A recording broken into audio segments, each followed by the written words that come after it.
Welcome back to Ball Knowledge, the channel where we increase our ball knowledge each and every video. This video, I'm not increasing my ball knowledge. Hopefully, actually, you are being increased your ball knowledge if you watch this video. Okay, so earlier today, a survey was released online where it was the Tyrese Haliburton named NBA's most overrated by the Athletics Anonymous Player Survey. Now, I'm going to read the article. Pacers two-time All-Star point guard Tyrese Haliburton has apparently received enough hype over the past few seasons for some players to believe it's too much. The Athletic released its annual anonymous player survey Tuesday, and Haliburton got the most votes for most overrated player. He wasn't anywhere near close to a majority, receiving the votes of 13 of the 90 players who responded to that question, 14.4% of the vote. So, now, it's not like a whole lot of NBA players think that Haliburton is overrated. Only 90 players answered the question, and only 13% of the 13 of those 90 said that Haliburton was overrated. So, it's not a whole lot of NBA players thinking that Tyrese Haliburton is overrated, but it is enough to make the headlines and, whoever's who, Bleacher Report, whatever, post, and Haliburton's the face on the most overrated NBA player in the NBA, according to NBA players. Now, in this video, I hope to kind of tear that down and actually explain why I don't think Haliburton is overrated. In fact, I think he's significantly underrated. But maybe not significantly, but yes, he's definitely underrated. What could possibly be the reasonings behind this? Haliburton doesn't shoot a whole lot, okay?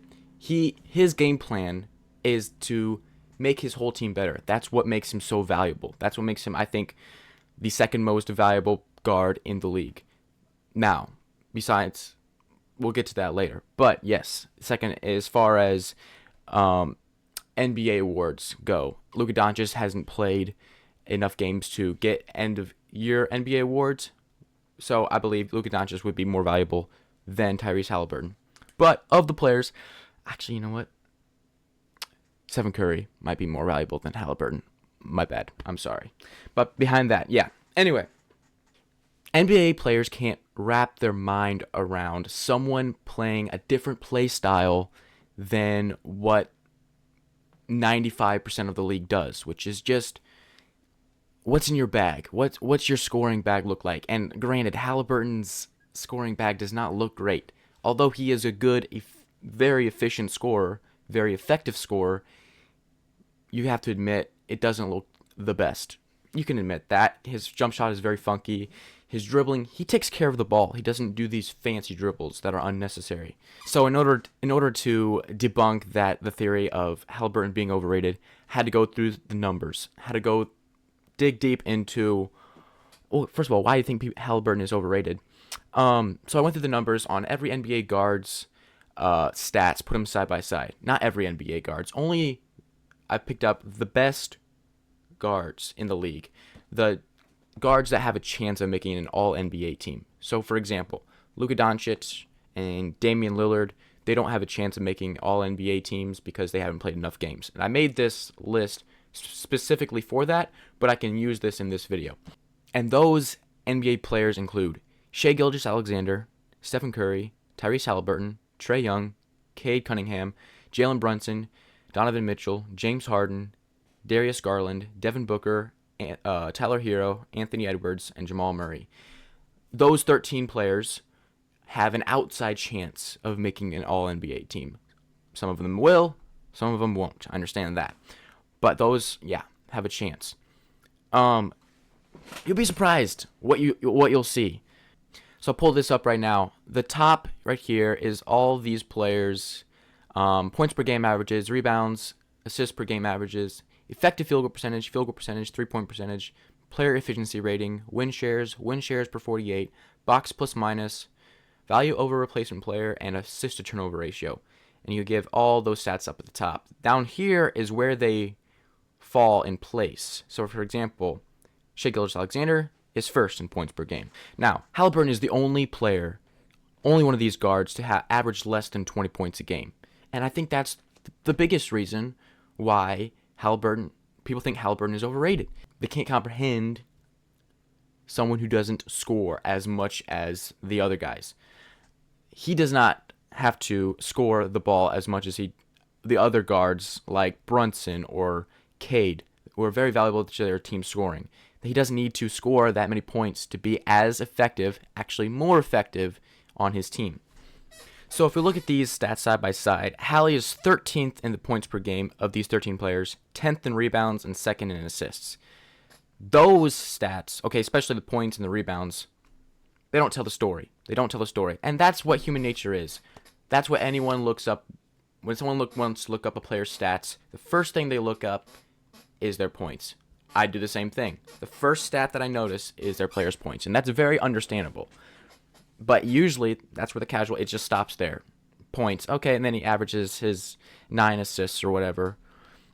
Sure. But he's overrated. Okay.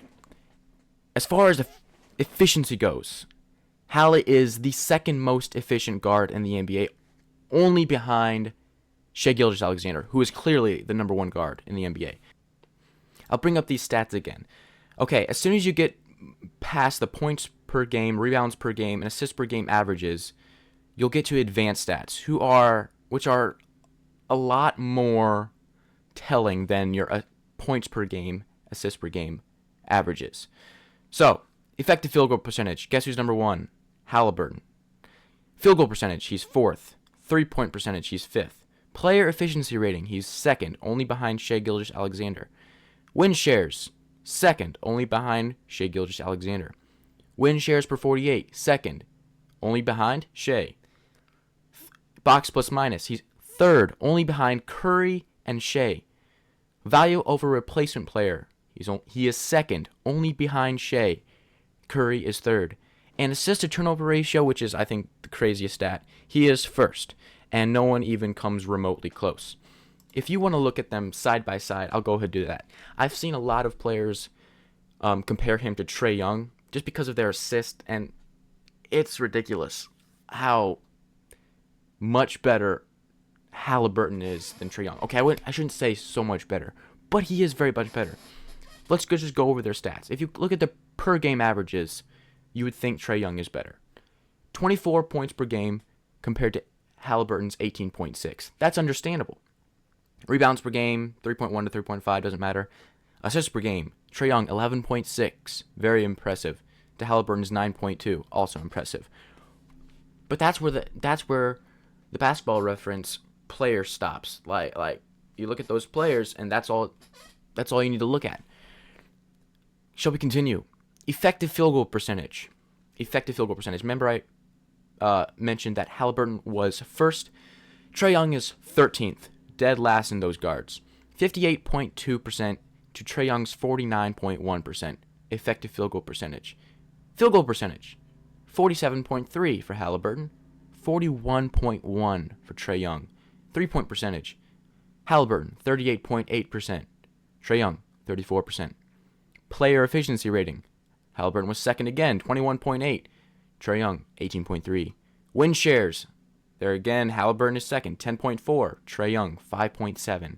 Win shares per 48, 0.204 for Haliburton, 0.100 for Trae Young. Box plus minus, and this is crazy. Box plus minus, Haliburton is 3rd, only behind Curry and Shai with 5.8. Trae Young is dead last with 0.5. Sorry, he's not dead last. Devin Booker is last with 0.4. My bad. Value over replacement player, 4.9 to 1.7. And assist to turnover ratio. That's what Haliburton and Trae Young are known for. They're the 1 and 2 assisting guards in the league. Assist to turnover ratio, 5.6. Historically high. One of the best assist to turnover ratio seasons ever in NBA history. Very overlooked. To Trae Young's 2.5. So for every turnover Haliburton has, he gets 5.6 assists. For every Trae Young turnover, he gets 2.5 assists, which is still good. I mean, he has 11.6. 2.5 assist to turnover ratio is good. Haliburton has 5.6. So if you go with where they fall in place, effective field goal percentage first, field goal percentage fourth, 3-point percentage fifth, player efficiency rating second, win shares second, win shares per 48 second, box plus minus third, value over replacement player second, assist to turnover ratio first. Trae Young's effective field goal percentage 13th, field goal percentage 12th, 3-point percentage 12th, player efficiency rating 12th, win shares 13th, win shares per 48 13th, box plus minus 12th, value over replacement player 11th, and assist to turnover ratio, although he leads the league in assists by far, he's only 6th in a turnover ratio, assist to turnover ratio amongst these guards. Don't tell me that Trae Young is better than Haliburton. Please don't. But okay, that's give him actual players to go up against. Like, I think Cade and Brunson are a good match to look at them. Let's go. I'm gonna say Hallie first and then Brunson second. You know, let me just put it up there for you, so you can see. Okay, Hallie is first in effective field goal percentage. Brunson is 6th. Field goal percentage 4th to Brunson's 2nd. 3-point percentage 5th to Brunson's 6th. Efficiency rating 2nd to Brunson's 3rd. Win shares 2nd to Brunson's 4th. Win shares per 48 2nd to Brunson's 3rd. Box plus minus 3rd to Brunson's 8th. Value over replacement player 2nd to Brunson's 9th. And assist to turnover ratio 1st to Brunson's 2nd. That is a lot better result than Trae Young's. Jalen Brunson is better than Trae Young as well. I believe Jalen Brunson is a better individual player. Me and my brother talked about this just this last weekend. I believe Jalen Brunson is a better isolation player, individual player. He is not more valuable to his team than Haliburton is. I don't believe so. You know what? The Knicks might be. I take that back. Time out. I just watched the Knicks last night versus the Pistons. The Knicks' game plan, Tom Thibodeau's offense, is letting Jalen Brunson do what he wants. That's what it is, and sometimes getting it to Cat. But basically, it's just ISO play. There's no engine to the offense at all. It's Jalen Brunson doing his work, which he is very good at, by the way. Jalen Brunson is a very good basketball player. So, yes, that is their game plan, Jalen Brunson. The Pacers' offense relies on Haliburton's engine, what doesn't show up on the stat sheet, like pushing the pace. I've been a Pacers fan my whole life. Before Tyrese Haliburton came, we had Domantas Sabonis, we had Miles Turner, we had T.J. Warren, Tyrese Haliburton, Malcolm Brogdon. We had a decent team, but when Tyrese Haliburton came, he completely changed the organization. Like, it was just a flip, and we're like, okay, here are the keys. You can do, like, Haliburton is the show. He is the man, okay? And we've been behind him all through these last 2.5 years. Okay. Anyway, let's go back to this stat line. Shea is obviously number one. He is number one.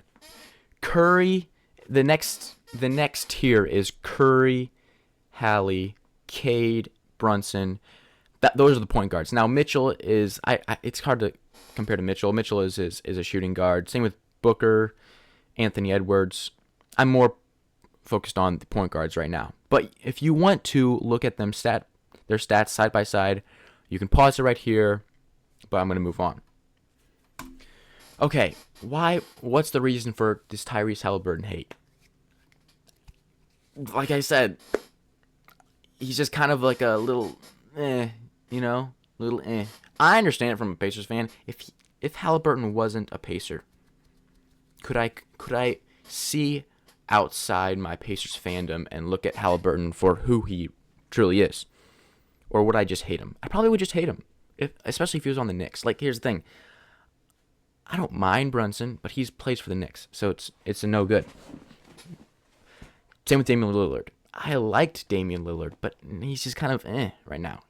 He's from He's on the Bucks. That's what he plays for. So it's no. Now it doesn't stop me from liking Giannis though. I do like Giannis. Come on. How can you not like Giannis? But anyway, Haliburton just has fun out there. He's a super nice guy.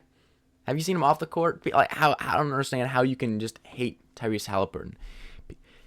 Another thing that comes from is their faulty Eastern Conference Finals run last year. I understand where hate comes from that. I'd probably be on the same boat as injury luck. They only can play bad teams with injured players. Listen, I understand it. But what are you supposed to do? Are you supposed to lose to those teams? Are you supposed to not perform well? I don't understand why the Pacers get hate for playing the team in front of you. That's what this sport is. You play the next man up. Not to mention, we didn't have our third leading scorer, Benedict Mathurin, in the whole playoffs. But you know what? I don't care. I can't complain about that because look who was missing. Giannis Antetokounmpo, OG Anunoby. I'm not going to complain about that.